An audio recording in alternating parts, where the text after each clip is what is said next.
Welcome to my class. Hello. I think you all are fine. I am also fine. आज का topic है pair of linear equations in two variable. ये class है NCERT based. NCERT based. ठीक ना। आज का class है ये day 4। Date 19 April.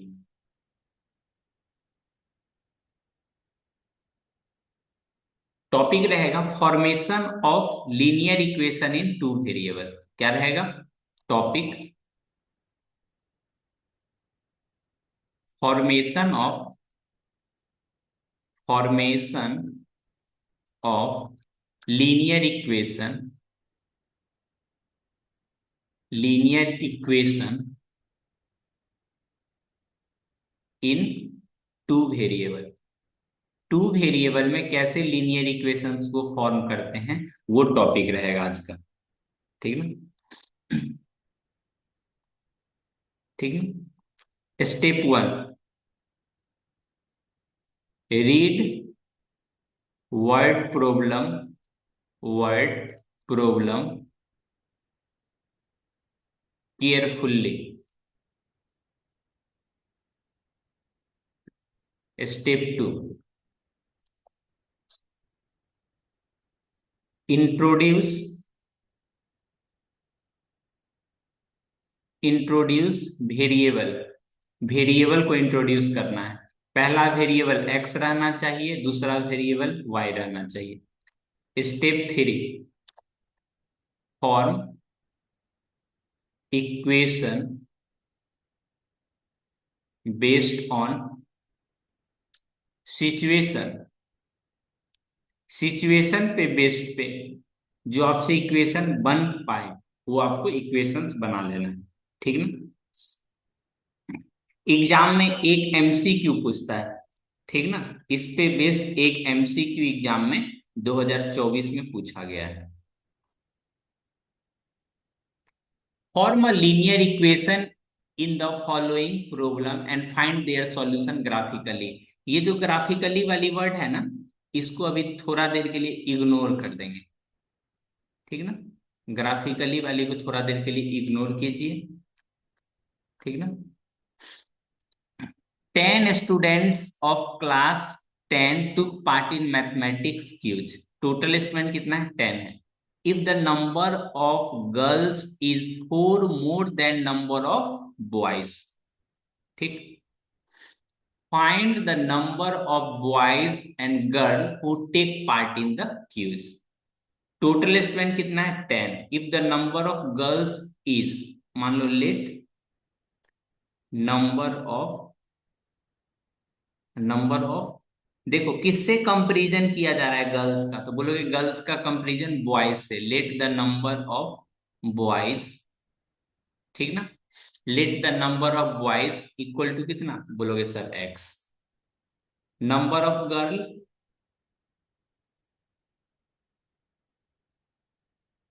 Number of girl क्या हो जाएगा, बोलोगे sir number of girl y. किसी भी क्लास में according to questions boy plus girl, boy plus girl ही क्या होता है? Total student.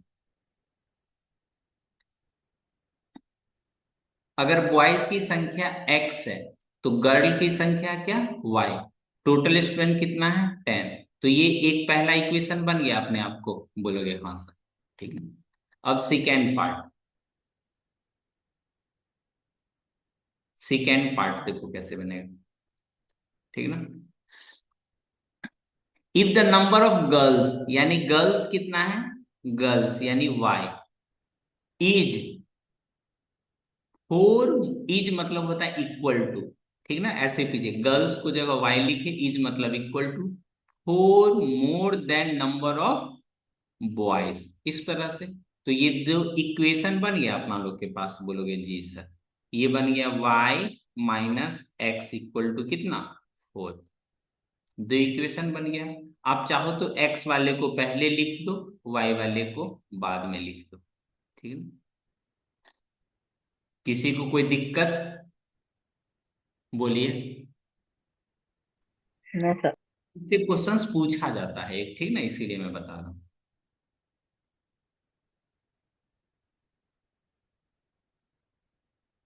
रिपीट कर दीजिए, ठीक है, रिपीट कर देते हैं। ये जो इसमें आपको एक linear equation in two variable क्या करना है, फॉर्म करना है। तो बोलोगे ये पहला लीनियर इक्वेशन हो गया, ये दूसरा लीनियर इक्वेशन हो गया, ठीक ना। टोटल नंबर ऑफ स्टूडेंट कितना है, 10 है। तो बॉयज को एक्स मानोगे, गर्ल्स को वाई मानोगे, ठीक ना। अब सिचुएशन के हिसाब से बॉयज प्लस गर्ल्स कितना होता है, टोटल स्टूडेंट। आपके क्लास में या तो कोई लड़का होगा, नहीं तो लड़की होगी, इस यही सिचुएशन होता है इन जनरल, ठीक ना। कौन, कोई कमेंट कर रहा है क्या, नहीं। तो ये आंसर हो गया आपका, ठीक ना।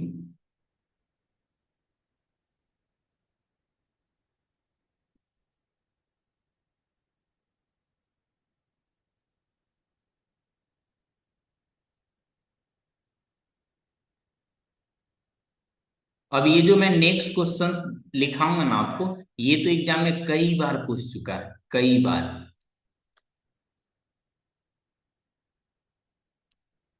ये जो क्वेश्चंस आप देखोगे, ये एनसीईआरटी का है, कई बार पूछ चुका है। चलिए बनाते हैं। देखो, 5 pencil and 7 pen together cost 70, whereas 7 pencil and 5 pens together cost 46। Find the cost of 1 pencil and that of pen. लिखोगे लेट कॉस्ट ऑफ 1 पेंसिल। ये सीबीएसई में कई बार पूछ चुका है, ठीक ना, कई बार। रिपीटेड क्वेश्चन है VVI। Cost of 1 pencil, pencil की कीमत X rupees. Cost of 1 pen, pen की कितनी कीमत बोलोगे, Y, ठीक है। सिचुएशन के हिसाब से अपना लोग अब बनाते हैं, ठीक। 5 पेंसिल, 5 पेंसिल का कीमत कितना हो जाएगा, 5X। 7 पेन का कितना हो जाएगा, 7Y। टोटल प्राइस कितना है, 50। तो ये 50, ये पहला इक्वेशन आपका बन गया, ठीक ना।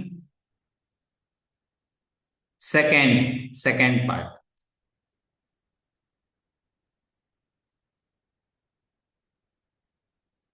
सेकेंड पार्ट कैसे बनेगा, बोलोगे 7 पेंसिल तो 7X, 5 pen, 5Y, equal to कितना, बोलो 46। तो ये कौन सा पार्ट हो गया, बोलोगे सेकेंड पार्ट। इसमें एक बात ध्यान दिया, स्पेशल केस का है। ये 5X है तो यहाँ पे कितना, 5Y। देखा जी, कुछ चमका। ये 7Y है तो यहाँ पे कितना, 7X। स्पेशल टाइप का है ये, स्पेशल टाइप।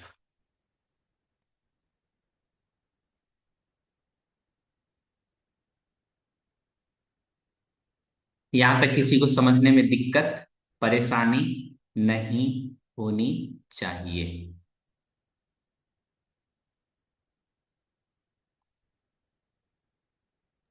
सर सर दिखाइए ना स्लाइड।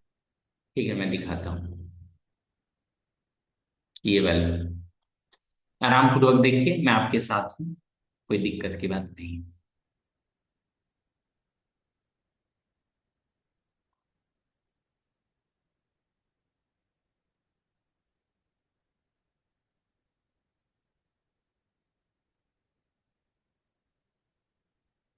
देखिए आराम से। ओके सर, लिख ली।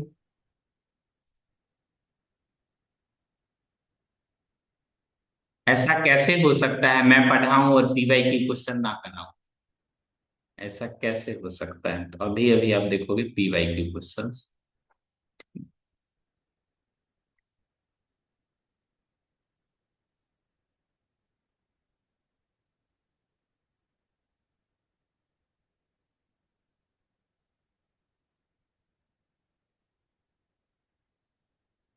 ये CBSE 2023 में क्वेश्चन पूछा गया। मुस्कुराओ नहीं बाबू, यही सब क्वेश्चन जब एग्जाम में पूछता है ना तो दिक्कत आ जाता है। इक्वेशन बना करके करेंगे। अजी, जितना जरूरत है उतना सिखा रहे हैं, बस काफी। देखो, 3 chair and 1 table cost 900, whereas 5 chair and 3 table cost 2100। If the cost of chair is X, यानी 3x प्लस वाई, आपको होना चाहिए 3x + y कितना, 900। है कहीं पे? बोलोगे ये ऑप्शन नहीं होगा, ये ऑप्शन नहीं होगा। और देखो, 5 चेयर, 5 चेयर कहने का मतलब 5x, 3 टेबल कहने का मतलब 3y इक्वल टू कितना, 2100। कौन सा ऑप्शन हो जाएगा? ये है, नहीं तो ये, ऑप्शन नंबर सी। ठीक ठीक।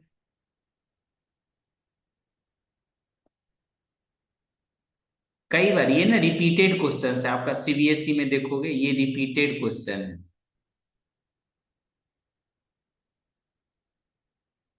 बच्चा लोग हार्ड क्वेश्चन समझ के इसको छोड़ देता है, कहता नहीं जी चलिए आगे बढ़ते हैं। सर लेकिन इसी क्वेश्चन में और मतलब हार्ड कैसे बना सकता है इस क्वेश्चन को?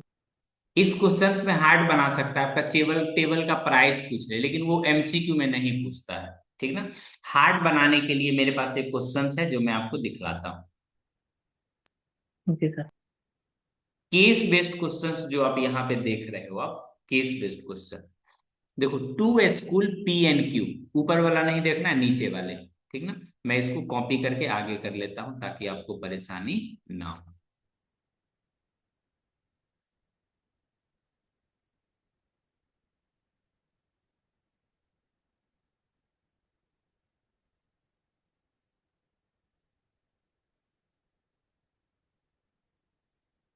To school P and Q, दो स्कूल है, decided to award prize to their student, two game, hockey का x पर स्टूडेंट, उसके बाद क्रिकेट का y पर student. P decided to award total of 9,500 for the two game to 5 and 4 student respectively. ठीक ना? 5 and 4 स्टूडेंट, ये क्या है, पी के लिए। while the school Q decided to award 7,370 for the two games, 4 and 3 student respectively. ठीक ना? तो इसको आपको इक्वेशन के फॉर्म में लिखना है, इक्वेशन के फॉर्म में। तो ये जो पहला वाला पी स्कूल है, पी स्कूल में 5 स्टूडेंट, ठीक ना? 5 स्टूडेंट किसका है बोलोगे, क्रिकेट का। 5 स्टूडेंट हॉकी का होगा। ठीक, उसके बाद 4 स्टूडेंट किसका है, क्रिकेट का। ठीक है। इसके लिए जो इक्वेशन बनेगा अपना लोग का, हॉकी के लिए कितना पैसा आ रहा है, एक्स, तो 5x + 4y इक्वल टू 9,500। ये इक्वेशन, अब जो क्यू स्कूल है इसके लिए कितना हुआ है, कहाँ चला गया, 4। 4 है और हम हॉकी का और 3 है क्रिकेट का। इसके लिए भी आप इक्वेशन बना सकते हो, 4x + 3y equal to 7,370। Represent the given equation in the term of X and Y है। ये केस बेस्ड क्वेश्चन है, तो 1 नंबर यहां मिल गया। What is the price amount for hockey, hockey का कितना है। अब इस इक्वेशन को सॉल्व करेंगे। ठीक ना? अभी के लिए इतना ही, ये दोनों आगे, जी आगे की सर। क्लास में।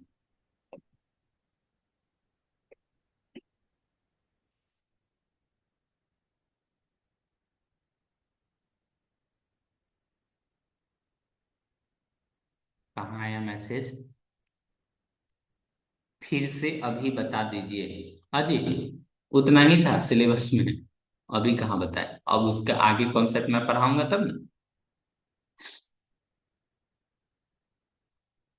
ऐसे थोड़ा थोड़ा करके पढ़ते रहेंगे ना तो कोई दिक्कत नहीं आता है।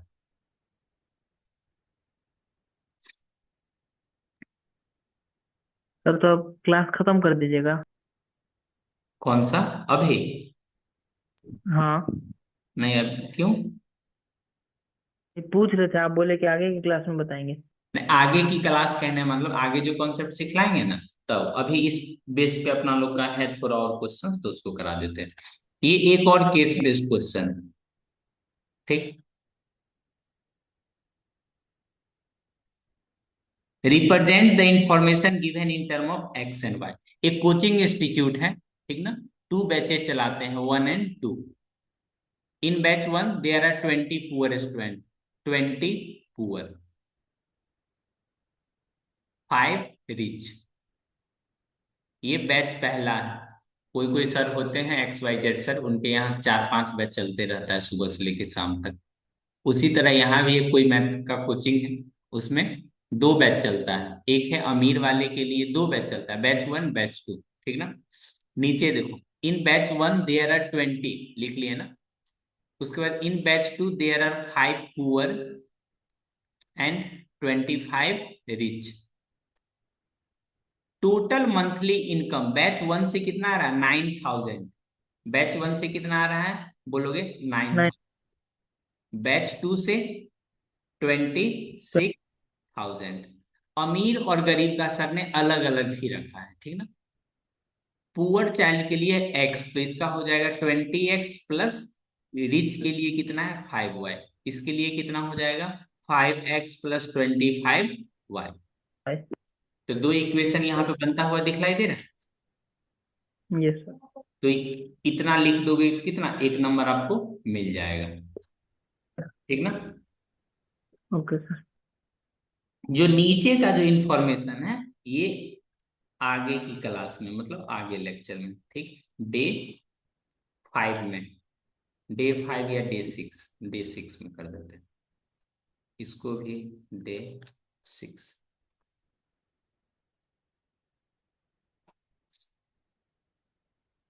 कहने का मतलब formation of the linear equation अपना लोग से बन जाएगा, ठीक ना। ओके।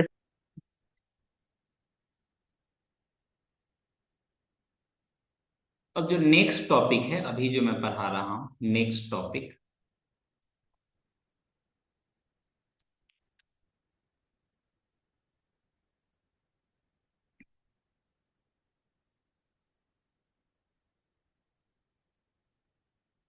जैसे कहीं पे लिखा हुआ है x + y = 7, इसका हाउ मेनी सॉल्यूशन होगा, हाउ मेनी सॉल्यूशन,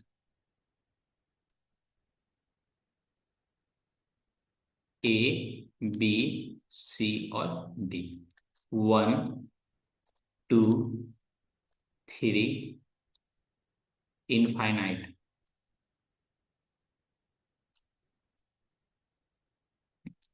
बिल्कुल श्वेता ने आंसर सही दे रखा है, इनफाइनाइट आंसर होगा, ठीक ना। x + y का बहुत सारा सॉल्यूशन है, ठीक ना। x एंड y का कैसा है, बहुत सारा सॉल्यूशन है। x = 1 रख लो तो y कितना आ जाएगा, 6 आ जाएगा। x = 2 रख दो तो y = 5 आ जाएगा। x = 3 रख दो तो y = 4 आ जाएगा। इस तरह से बहुत सॉल्यूशन है, बहुत, ठीक है। x + y = 8, x - y = 2, how many solution, how many solution,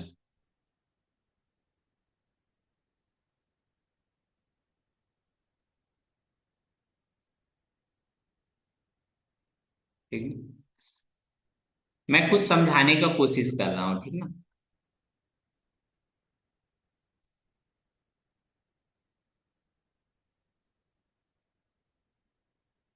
इस केस में बोलेंगे 1 सॉल्यूशन, एक्स और वाई का एक ही जो कॉमन ऐसा वैल्यू, ऐसा वैल्यू जो दोनों इक्वेशन को, दोनों इक्वेशन को एक साथ, दोनों इक्वेशन को एक साथ, ठीक ना, सेटिस्फाई करे।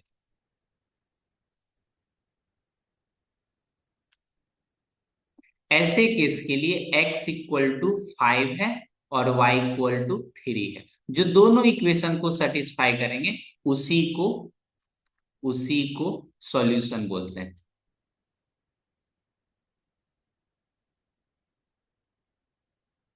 ठीक ना? बिल्कुल सही आंसर। रिपीट कर दीजिए प्लीज। देखो हमने कुछ कॉन्सेप्ट सिखलाना चाह रहा है, ठीक ना? ये ऑब्जर्वेशन में बता रहा हूं, ऑब्जर्वेशन। सॉल्यूशन कहने का मतलब इस इक्वेशन को सेटिस्फाई करे, ठीक ना? ऐसा value of X and Y जो इसको सेटिस्फाई करे, तो ऐसा बहुत सारा पॉसिबल वैल्यू है। ऐसा बहुत सारा पॉसिबल वैल्यू है, तो क्या बोलोगे? इनफाइनाइट। अगर एक साथ दो इक्वेशन लिखा हुआ है, इससे पूछा जा रहा है हाउ मेनी सॉल्यूशन, तो क्या बोलोगे? ऐसा वैल्यू जो दोनों इक्वेशन को एक साथ सेटिस्फाई करे, ठीक ना? तो x इक्वल टू 5 और y इक्वल टू 3 है, जो दोनों इक्वेशन को क्या करे? सेटिस्फाई करे। जब भी मैथमेटिक्स में x प्लस वाई और x माइनस वाई रहे, तो x का वैल्यू चाहिए तो ऐड करके हाफ कर दो, 5 हो जाएगा।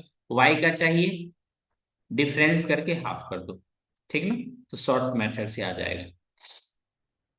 ठीक है, एक और ऑब्जर्वेशन मैं चाहता हूं आप लोग के साथ, देखिए।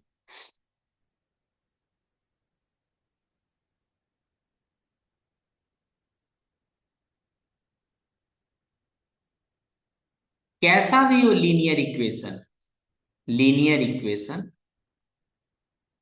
लीनियर इक्वेशंस इन टू वेरिएबल, टू वेरिएबल, ठीक ना? किस चीज को रिप्रेजेंट करता है बोलोगे? Represent straight line, represent straight line, straight line. कैसा भी हो वो हमेशा स्ट्रेट लाइन को ही रिप्रेजेंट करेगा, ठीक ना? सॉल्यूशन का क्या मतलब होता है? सॉल्यूशन ऑफ, बच्चे को ये चीजें काफी हद तक नहीं समझ में आती है, ठीक ना?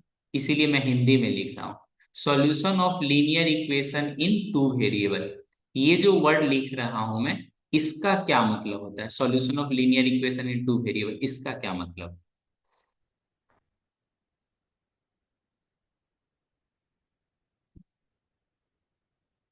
लीनियर इक्वेशंस इन टू वेरिएबल है, इसका सॉल्यूशन, सॉल्यूशन जो वर्ड है, इसका क्या मतलब ना?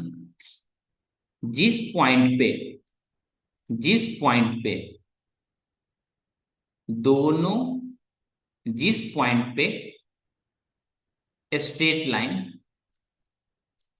स्ट्रेट लाइन कट करेगा, कट करेगा, उस पॉइंट को, उस पॉइंट को सॉल्यूशन बोलेंगे, उस पॉइंट को सॉल्यूशन बोला जाएगा, ठीक ना?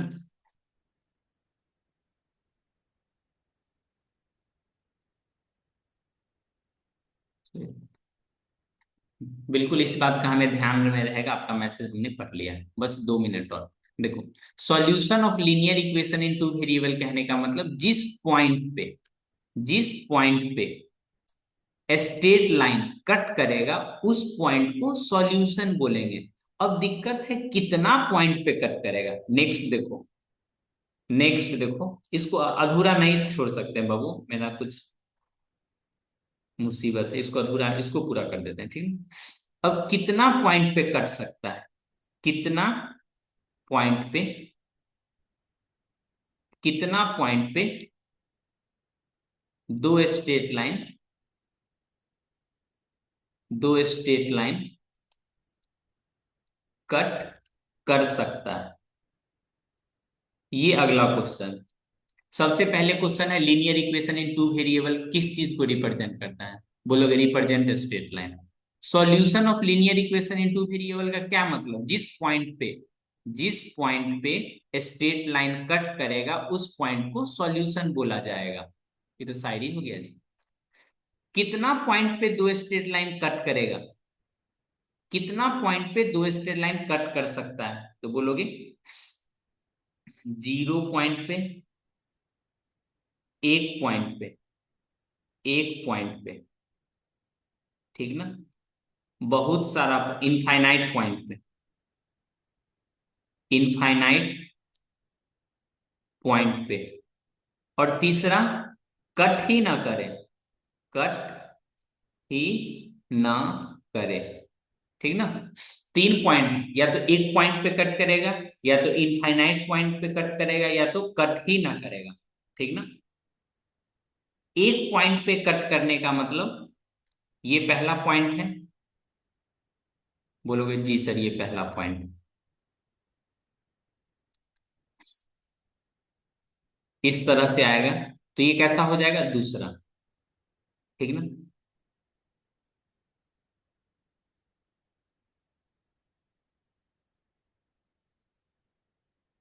थोड़ा आराम से टाइम लगा के, ठीक है। एक पॉइंट पे कट करेगा, या तो इनफाइनाइट पॉइंट पे, जैसे ये पहला वाला लाइन है, बोलोगे जी सर ये पहला वाला लाइन है, इसको मैं थोड़ा, ठीक ना। ये पहला वाला लाइन है, एक और लाइन इसी पे मेरे को ड्रॉ करना है, क्या ड्रॉ कर दोगे? नहीं सर खुद से कीजिए। इसी पे एक और लाइन ड्रॉ करना है। ये दोनों कितना पॉइंट पे टच कर रहा है?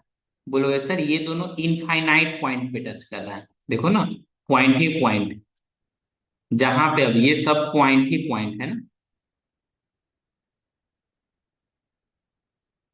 इनफाइनाइट पॉइंट, इनफाइनाइट पॉइंट, इसको बोलते हैं एक दूसरे पे ओवरलैप करना, ओवरलैपिंग लाइन, इसको बोलते हैं इंटरसेक्टिंग लाइन।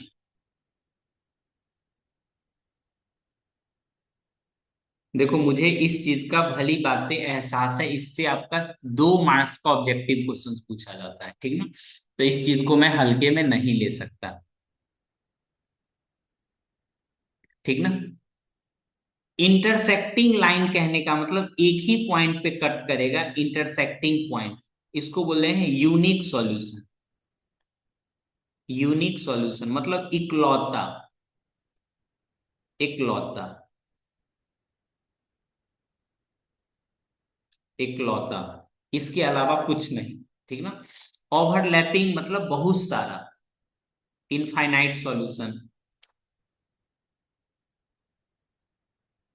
अभी का क्या लिखा जा रहा है जी, ठीक है। एक और होता है जो कट ही ना करे, जैसे ये वाली लाइन है, इसी के जस्ट पैरेलल दो लाइन को इंटरसेक्ट नहीं करेगा, बोलोगे जब दोनों का दोनों कैसा हो, पैरेलल। देखो ये लाइन कभी कट करेगा नहीं, इस केस में इसको बोलेंगे parallel line, parallel line, non intersecting, not intersect, not intersect. जब इंटरसेक्ट ही नहीं करेगा तो सॉल्यूशन कैसे बोलेंगे? इंटरसेक्ट, पैरेलल लाइन कितने पॉइंट पे इंटरसेक्ट करते हैं? 0। जीरो। एक शायरी भी है इस पे, हमारे स्टूडेंट सब सुन चुका होगा, ठीक ना। एक मेरे इस पे शायरी भी है, ठीक ना। हिमालयन वाला बहुत बार सुन चुका होगा बच्चा, फिर से सुना दे, कमेंट में आ रहा है, फिर से सुना दीजिए। ठीक। इंटरसेक्टिंग लाइन, इसको क्या बोलेंगे? बोलोगे no solution. Number of solution, how many solution, how many solution, बोलोगे no. Zero solution. How many solution, तो इसको आंसर में लिखा जाता है जीरो, इसमें बोला जाता है वन सॉल्यूशन।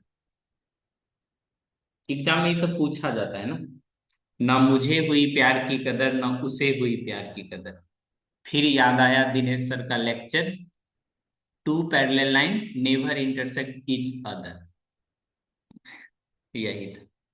अब खुश हो जाओ, ठीक ना।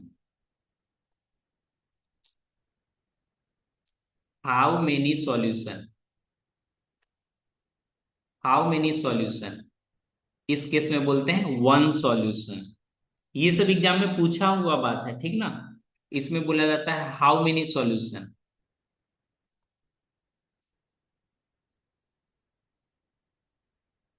इनफाइनाइट, इनफाइनाइट, इनफाइनाइटली मेनी, ठीक ना। इन्हीं शब्दों के साथ आज की क्लास को संपन्न करते हैं। एक और नेम होता है ना, बिल्कुल एक और नेम होता है, देखो बता ही देते हैं, ठीक। एक मतलब सॉल्यूशन का क्या मतलब, सॉल्यूशन, सॉल्यूशन होगा, सॉल्यूशन होगा और सॉल्यूशन नहीं होगा, यही ना जी,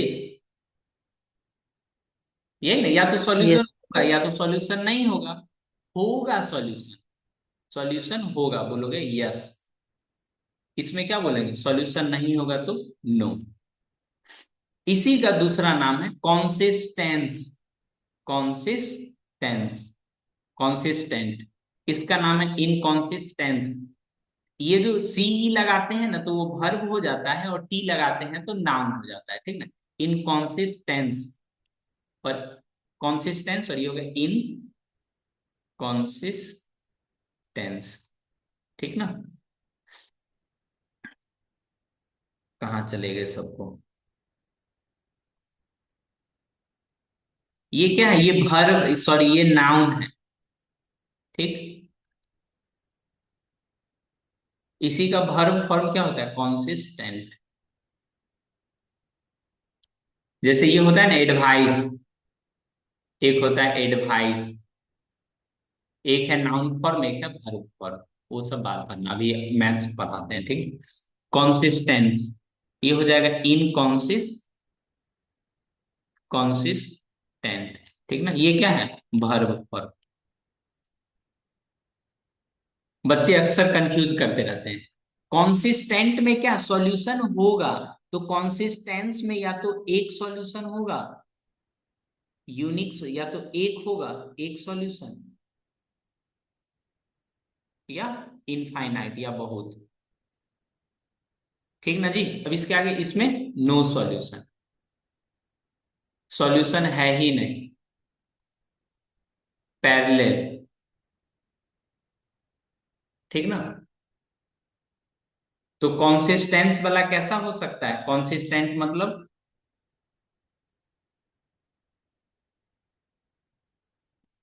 ये एक नेक्स्ट, पोजीशन में। देखो consistence, consistent,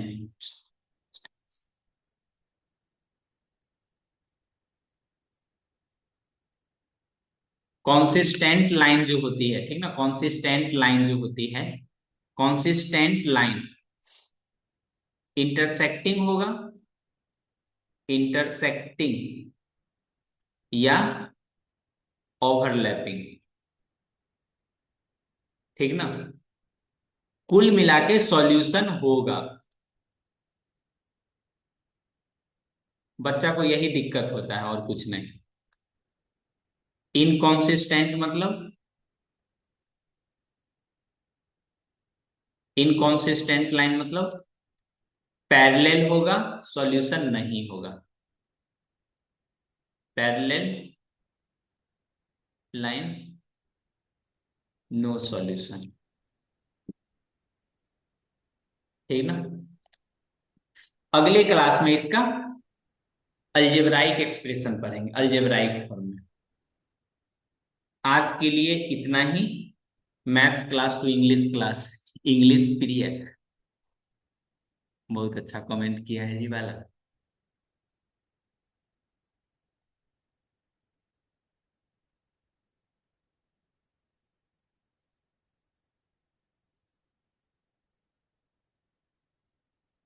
maths class to English period,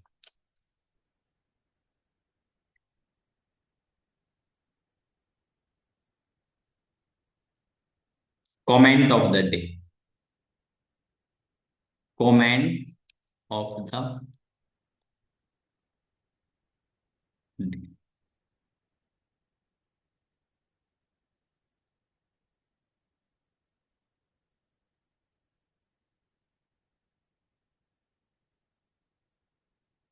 photo लेने के लिए कह रहे हैं, हो गया आज का इतना। Thank you, have a nice day, मिलते हैं फिर नेक्स्ट क्लास में, तब तक के लिए okay bye.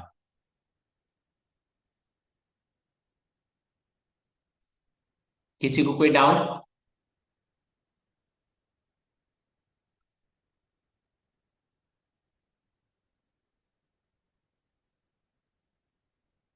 No sir. Okay, good bye, take care. Good night. Good.